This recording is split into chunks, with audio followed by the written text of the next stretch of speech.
Welcome, welcome! It's Mud Dog of the Texas Space Navy bringing you another Star Citizen video. And today we're going to talk about where is 3.9. It's at least 2 weeks past due. There's a lot of speculation on why.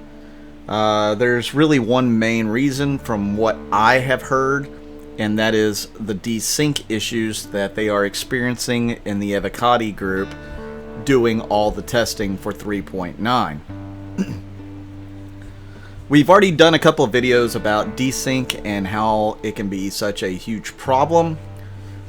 I do have a video coming up soon about this weekend's org gameplay, the big org get-together we had. We had over 25 people that were on the server at one time. We had over half the server full of Texans, and you could really tell the desync issues of 3.8.2 just this weekend in that attempt to play.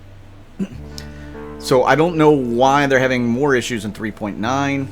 My guess is that server-side object container streaming has not been implemented fully into the game in the current version, and then in 3.9 they're trying to implement more and more of it, which is causing more instability and some issues. They're also changing the tick rate on the server, which may also contribute a little bit to the desync issues.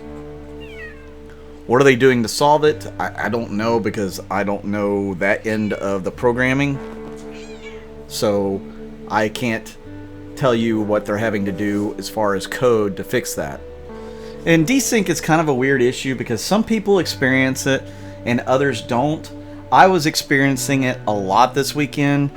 Some other people that were with my squad group, whatever you want to call it, were having some issues big time with it.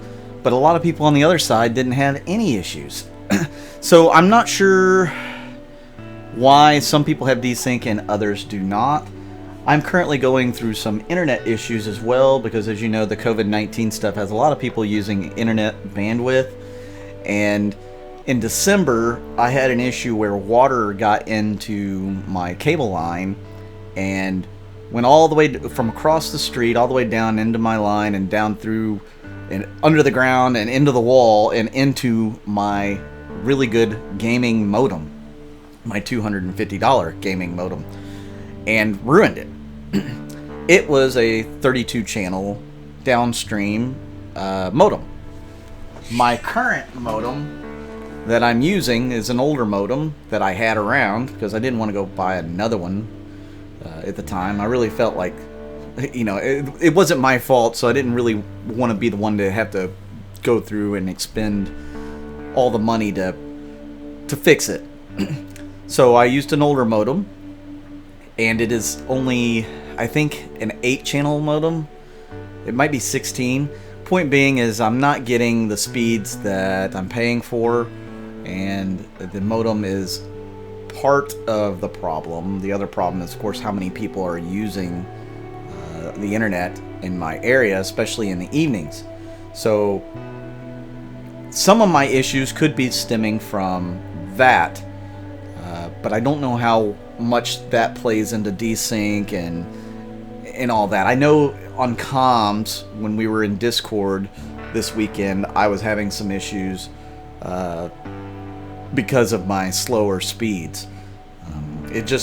It's very frustrating right now. Let me put that. I know a lot of people are frustrated because of the whole situation.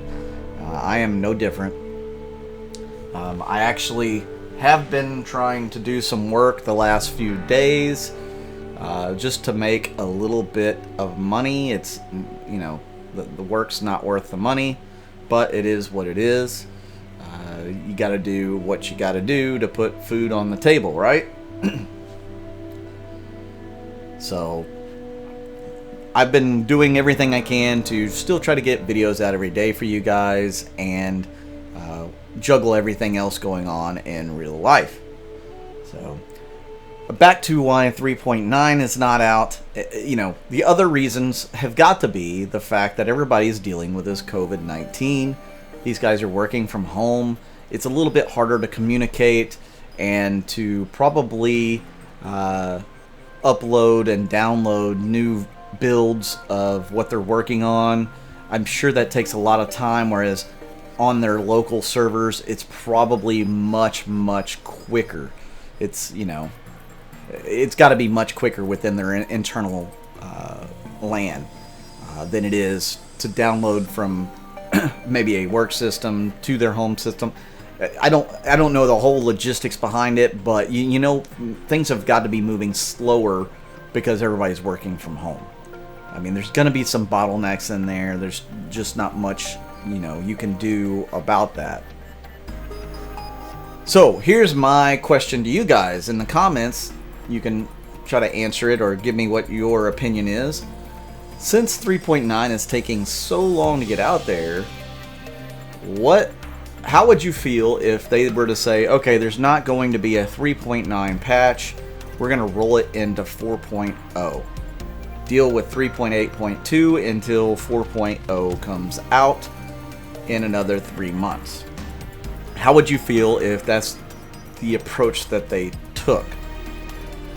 Now, I've not heard anybody speculate that that's going to happen, and I truly don't think that's going to happen either.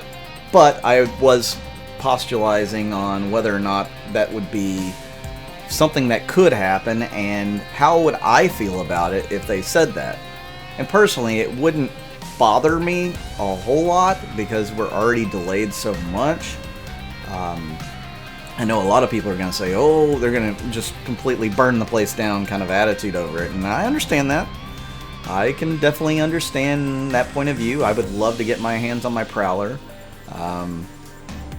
You know, I'd love to see the prison gameplay. I'd love to see New Babbage in all its glory.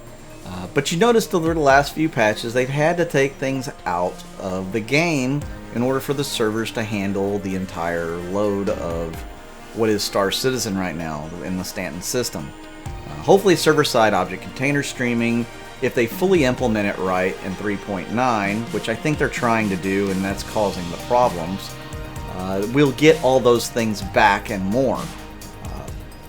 But again, you know, how long is that going to take?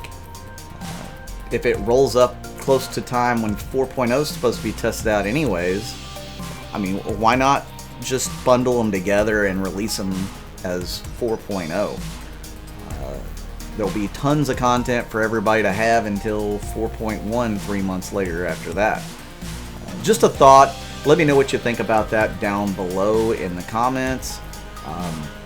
I don't really have much else to say in this video, but I do want to say thank you to you guys who are tuning in to watch my videos every day.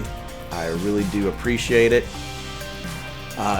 Thank you for all of you who hit the ads button, like when the ad comes up and it says visit site or visit advertiser, something along those lines, and you click on it. That really helps bring a little bit of revenue in. You know, a few cents here and there goes a long ways. Especially if everybody does it, then it would go a really long ways. That would be awesome. And also watching the full length of the ad really helps the revenue on the channel as well. I hate asking anybody to do any of that because it does take up your time. And I'm already taking up your time with these videos, and I certainly appreciate all of it.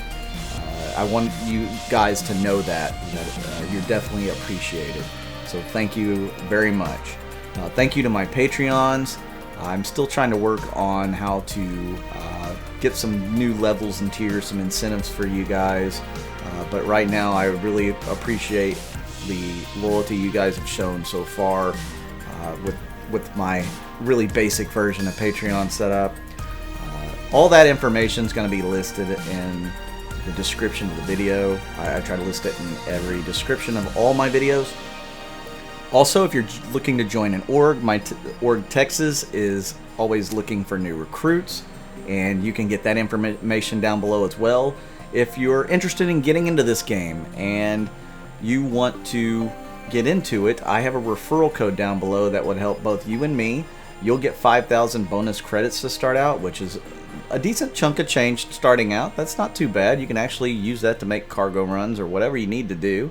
Weapons, armor, something along those lines.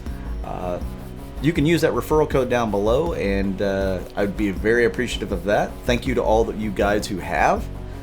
And that's about it for me, guys. Thank you so much. I'm Mud Dog with the Texas Space Navy, and I'll see you out in the verse.